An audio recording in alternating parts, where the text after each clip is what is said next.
Kasabay ng pagkamatay ng impeachment at pagkalibing ng ilang panukala, tinuldukan na rin ang termino ng ilang senador sa 19th Congress.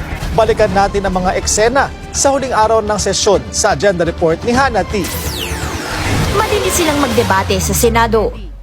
Pero kagabi, mga kasamahan sila na nagpapaalam sa isa't isa. Umapaw ang biruan at emosyon habang nagbigay ng valedictory speech ang 6 na e-exit na senador sa huling sesyon ng 19th Congress.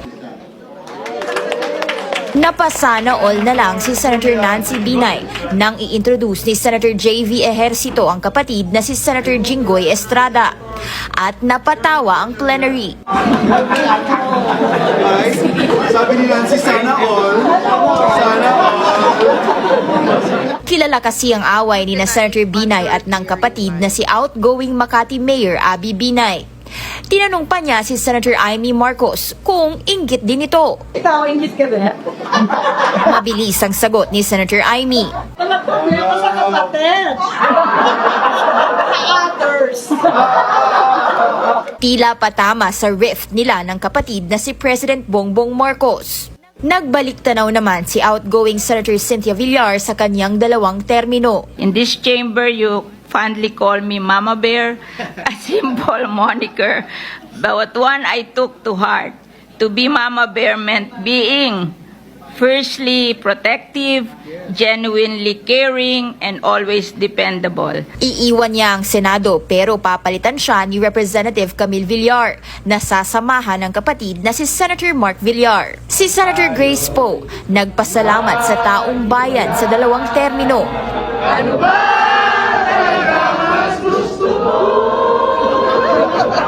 Bago ang sesyon, nakipag-jam pa si Poe sa Senate media.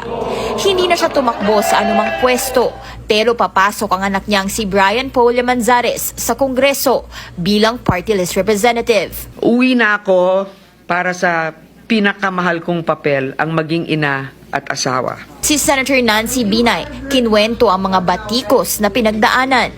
Biniru pa siya ni Ejercito sa introduction. We recognize the honoree ang brown beauty ng Senado. My cousin, hindi ko po siya pinsan, kasing itim. Senator Lourdes Nancy Binay. I entered this chamber 12 years ago under less than ideal circumstances, winning a mandate to serve, but also with a target on my back. Dakilang alalay lang daw ako, pinuna ang kulay ng balat ko. Nasaan si JV? Nasaan si JV? Pati ang mga damit ko, ginawang meme na viral sa social media. Bumuhos ang iyak sa gallery ng pasalamatan niya ang kanyang staff. Like a family, we have gone through the ups and downs and sideward lurches of work amid ever-changing times. I am glad that I have been able to call upon you. Babalik si Binay sa local politics bilang Makati Mayor. Our distinguished minority floor leader, Senator Coco Pimentel. Napuno naman ang palakpakan ng session hall bago mag-speech si Senate Minority Leader Coco Pimentel. Binansagan siyang kokote ng Senado dahil sa pagiging sharp at brainy nito sa technical debates, lalo na sa impeachment ni VP Sara. Sila ni Senator Risa Ontiveros ang 2-man minority.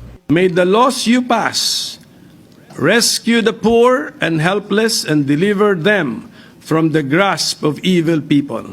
Pinuri siya ni Ontiveros na katulad ng kanyang amang si Nene Pimentel. The Senate just won't be the same without you. But I have no doubt that wherever your road next leads, you will continue to be a servant of the people. Nagbiro naman si Senator Bato de la Rosa sa kanya tungkol sa PDP.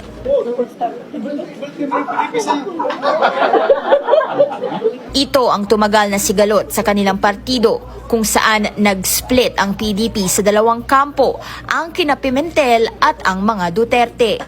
Nagpaalam na rin sina Senators Bong Revilla at Francis Tolentino matapos matalo sa midterm elections.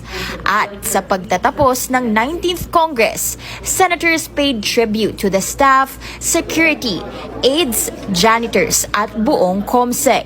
Sila ang mga tahimik na nagpapatakbo o unsung heroes sa Senado habang nangyayari ang kasaysayan.